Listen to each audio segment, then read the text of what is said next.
आपका फिर से स्वागत है। मैं Vivek Bindra, motivation speaker, leadership consultant और बिजनेस कोच।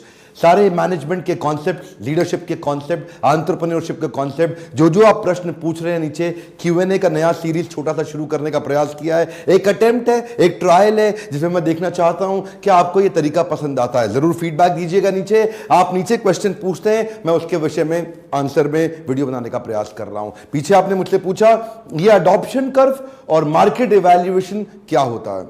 देखिए, कोई भी बिजनेस आप शुरू कर रहे हैं या बड़ा कर रहे हैं, नया प्रोडक्ट लॉन्च करना चाहते हैं, नया बिजनेस बिल्ड करना चाहते हैं, डाइवर्सिफाई करना चाहते हैं, कोई कंपनी एक्वायर करना चाहते हैं, मर्जर करना चाहते हैं, इस प्रकार के बड़े एक्सपेंशन से पहले आपको मार्केट को समझना जरूरी है, मार्केट को एनालाइज करना जरूरी है, अडॉप्शन कर्व को पहचानना। जरा मेरा हाथ देखिए ध्यान से। अडॉप्शन कर्व, मार्केट अडॉप्ट करती है, मार्केट इंटेलिजेंस चेंज होती रहती है। देखिए, ध्यान दीजिए, कंज्यूमर बाइंग बिहेवियर बदलता है। कभी कभी मार्केट में आपका प्रॉफिट भी कम हो रहा है, आपका जो मार्जिन है प्रॉफिट कम हो रहा है, सेल्स भी कम हो रही है। ध्यान दीजिए, कम ऑन, मार्केट में ग्रोथ भी कम हो रहा है और मार्केट की डिमांड भी कम हो रही है। अब ऐसे समय में एडवर्टीजमेंट में पैसा लगाना ठीक नहीं होता। कई लोग कहते हैं यार, ना तो मार्जिन आ रहा है, ना सेल्स बढ़ रही है, चलो ऐड पे खर्चा कर दो। मत करिएगा। एक कम ऑन, सावधान, फिर बता रहा हूं, बिल्कुल मत करिएगा। ये समय वो है जब आपको या तो प्रोडक्ट बदलना है या इंडस्ट्री बदलनी है। मार्केट का एनालिसिस करना जरूरी है। इसी को बोलते हैं अडॉप्शन कर्व। धंधे में शुरुआत करने से पहले सबसे पहले देखिए, जिस भी बिजनेस में आप घुसने जा रहे हैं उस प्रोडक्ट की नीड, उसकी अर्जेंसी कितनी ज्यादा है। अर्जेंसी ऑफ द प्रोडक्ट, वो सबसे इंपॉर्टेंट चीज है। कितना अर्जेंटली नीडेड है वो प्रोडक्ट। कोई ऐसी चीज तो नहीं बना रहे जिसकी कोई जरूरत ही नहीं है मार्केट में। कोई ऐसी चीज तो नहीं बना रहे जो देखने में तो यूनिक लग रही है, लेकिन द क्वांटम ऑफ नीड बहुत कम है उसकी, रेलेवेंस ऑफ नीड बहुत कम है उसकी, तो वो लंबा चलेगा ही नहीं। अच्छा, बिजनेस में घुसते वक्त देखिएगा उस बिजनेस का मार्केट साइज है कितना बड़ा। मार्केट साइज का मतलब है अंडर वाटर जाली बुनने की ट्रेनिंग, उसकी मार्केट साइज बहुत कम होगी भाई। लेकिन कैंसर की बीमारी का ट्रीटमेंट, उसकी मार्केट साइज बहुत बड़ा है। डायबिटीज की बीमारी का ट्रीटमेंट, उसका मार्केट साइज बहुत बड़ा है। आप जिस बिजनेस में घुस रहे हैं उसका मार्केट साइज देखिए। उसके बाद देखिए उसका कोका कैसा है। कोका के ऊपर मैं एक वीडियो भी बनाया था, आपने देखा होगा शायद। कोका का मतलब है कॉस्ट ऑफ कस्टमर एक्विजिशन, यानी कि एक कस्टमर को एक्वायर करने में कितना खर्चा लग जाता है, क्या बड़ा महंगा पड़ता है कस्टमर एक्वायर करने में। तो आपकी स्केलेबिलिटी ड्रिवन कॉस्ट भी ज़्यादा आएगी। तो मार्केट में घुसने से पहले 2 बार सोचना पड़ेगा, 4 बार सोचना पड़ेगा। नया कस्टमर पकड़ने में कितनी मेहनत, देखिए एफर्ट भी एक कॉस्ट है, पैसा भी एक कॉस्ट है, मेहनत भी एक कॉस्ट है, धन जो लगता है वो भी एक कॉस्ट है। दोनों कॉस्ट को इवैल्यूएट करिए। अच्छा, अब आप बिजनेस के बारे में सोच ही चुके हैं ना कि आपको करना है, तो एक कॉस्ट ऑफ कस्टमर डिलाइट भी चेक कर लीजिए। कॉस्ट ऑफ कस्टमर सेटिस्फैक्शन कह लो या कॉस्ट ऑफ कस्टमर डिलाइट कह लो। इसका मतलब क्या हुआ कि एक कस्टमर पूरी तरह संतुष्ट और खुश और अच्छा महसूस करने में आपका कितना पैसा, कितना समय और कितनी ताकत लगने वाली है। बड़ा महत्वपूर्ण है समझना। कि कई बार क्या होता है, कुछ ऐसे बिजनेस हैं जिसमें बहुत बड़ी चुनौती है कस्टमर को डिलाइट दे पाना, क्रिएट कर पाना। आपके लिए कैसा है वो, एक तो हो गया मार्केट के लिए कैसा है, दूसरा आपके लिए। अगला है कि जो प्रोडक्ट आप डिजाइन करने का सोचा है आपने, जिसको एनविजन किया, वो यूनिक कितना है, वो कितना distinct, clear, unique, absolutely different and most needed. Most needed की बात तो मैं पहले कर चुका हूं कि नीडेड तो है मार्केट में, लेकिन यूनिक भी है कि नहीं है। ऐसा तो नहीं है कि आप कोई सेम चीज करने जा रहे हो जो बाकी सारे कर रहे हैं। जब मार्केट में बहुत ज्यादा ऑप्शन तो आपको डिस्काउंट देना पड़ेगा। जब मार्केट में बहुत ज्यादा ऑप्शन तो आपको उधार भी देना पड़ेगा। जब मार्केट में बहुत ज्यादा ऑप्शन तो आपको बेइज्जती भी सहनी पड़ेगी। जब मार्केट में बहुत ज्यादा ऑप्शन है आपके खिलाफ, यानी कि इससे खरीद लो, इससे खरीद लो, इससे खरीद लो, इससे खरीद लो, किसी से भी खरीद लो, तो आपसे क्यों खरीदो? क्यों खरीदो आपसे? कोई जबरदस्ती है कि आप इसे खरीदो? रिश्तेदारी में बेच लेना जाके, मैं तो नहीं खरीदता, मैं तो इससे लेता हूँ, डिस्काउंट देता है। ऐसा सुनना पड़ेगा आपको। थोड़ा अनफेयर बोलता हूँ ना कभी कभी, लेकिन ऐसा कड़वा सुनना पड़ेगा। अगला पॉइंट है, इसको बोलते हैं स्पीड ऑफ ट्रांजैक्शन या वेलोसिटी या स्पीड टू मार्केट। इसको भी समझना पड़ेगा। अलग अलग मैनेजमेंट यूनिवर्सिटीज मैंने देखा है यूरोप में और यूएस में अलग अलग तरीके से बोलती है। ये जो स्पीड ऑफ ट्रांजैक्शन है, ये जो वेलोसिटी है, स्पीड टू मार्केट का मतलब क्या है?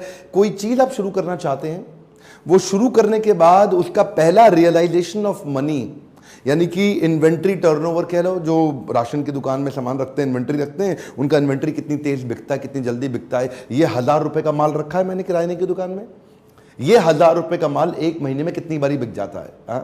यानी कि फटाफट बिक रहा है, तो माल गया, नया माल आया, भर दिया, माल गया, नया माल आया, भर दिया। ब्लॉक 1000 ही रुपया हुआ, लेकिन ये 1000 रुपया महीने में 20 बार घूम गया। तो यानी कि इन्वेंट्री टर्नओवर बहुत तेज है। देखिए, ये ना कॉन्सेप्ट को समझना जरूरी है ये लल्लू लाल स्टाइल में काम करना छोड़ दीजिए जब आपको इतने फ्री पावरफुल मैनेजमेंट लेसन्स मिल रहे हैं, सॉलिड लेसन्स आपको हिंदी भाषा में देसी तरीके से साधारण भाषा में आपको मैं पहुंचाना चाहता हूं। मैंने जिम्मेदारी उठाई है ना अपने देश के लिए, इसकी डीवीडी बना के तो नहीं दे रहा भैया मैं आपको, इनको पढ़िए ध्यान से, इन वीडियो को बार बार घुमा घुमा के देखिए ताकि बिजनेस को इवैल्यूएट आप कर पाए। दूसरा, अपफ्रंट इन्वेस्टमेंट भी चेक करिए।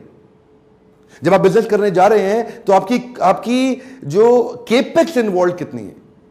क्या आप ऐसा बिजनेस कर सकते हैं, केपेक्स ओपेक्स समझते हैं ना, एक वीडियो में पहले मैंने थोड़ा सा तो बताया था। केपेक्स मतलब कैपिटल एक्सपेंडिचर, ओपेक्स मतलब ऑपरेटिंग एक्सपेंडिचर।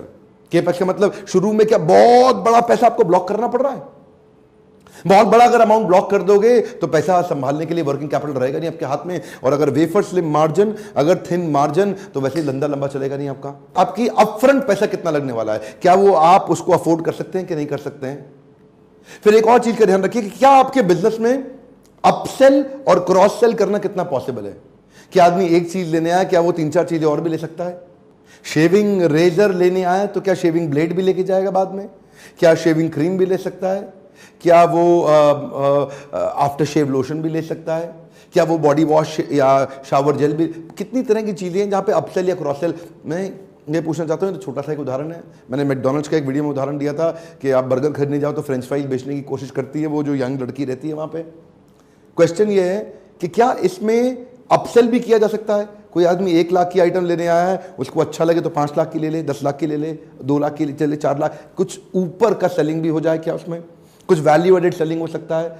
देखिए पॉइंट्स तो मैं बहुत सारे देना चाहता हूं अडॉप्शन कर्व को समझने के लिए, पर एक बात ध्यान रखिए, क्या आप अपने बिजनेस में एंट्री बैरियर क्रिएट कर पा रहे हैं।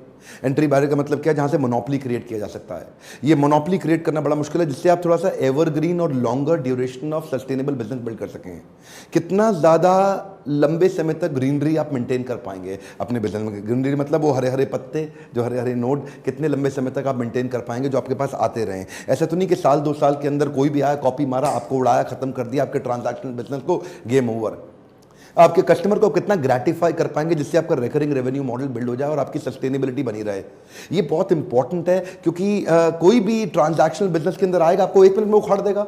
ये मेरा बड़ा ही फेवरेट सब्जेक्ट है। मैंने बहुत सारे लॉस मेकिंग कंपनीज को प्रॉफिट मेकिंग बनाया है, कई ऑर्गेनाइजेशंस को नेक्स्ट लेवल पे जे कर्व ला के दिया है। लीडरशिप फनल में हम लोग रोज यही काम करते हैं, अभी हमारी रोज की एक्सपर्टीज है। इस वीडियो में देखते ही देखते मैंने कई काम के पॉइंट बोल दिए हैं। मैं रिक्वेस्ट करूंगा, पहली बार में बात समझ में हर एक को आना बड़ा थोड़ा कठिन होता है, मेरी स्पीड भी ज्यादा रखता हूं, टाइम ना लगे, 2-3 बारी वीडियो को घुमाइए, इसको देखिए, इसमें कई इंपॉर्टेंट टिप्स हैं जो आपको नए तरीके से सोचने में मदद करेंगे। अडॉप्शन कर्व को समझना, मार्केट को एनालाइज करना जरूरी है। लीडरशिप फनल में दिन रात हम आपके सारे क्वेश्चंस को डायरेक्टली फेस टू फेस रूबरू होकर के डील करते हैं। इसी नंबर पे फोन करके चेक करिए अगला बैच कब है। अगर आप में थोड़ा सा भी इंटरेस्ट है तो एटलीस्ट फोन करके बात करके चेक कर दूं। अच्छा, इस वीडियो को भी शेयर करिएगा क्योंकि इसमें बड़े काम के टिप्स और स्ट्रैटेजीज हैं, हो सकता है किसी की मदद हो जाए। लाइक करिए अगर थोड़ा सा भी अच्छा लगता है मेरे वीडियो से, और नीचे आज कमेंट में जरूर लिखिएगा कि अब आपकी कौन सी प्रॉब्लम है जिसके लिए मैं वीडियो बनाऊं। ये Q&A सीरीज की मैं वीडियोस बना रहा हूं, आप क्वेश्चन पूछते हैं, मैं आंसर में वीडियो बना देता हूं। हमारे साथ जुड़े रहने के लिए, हर बार वापस आके वीडियोस को देखने के लिए दिल से आपका धन्यवाद।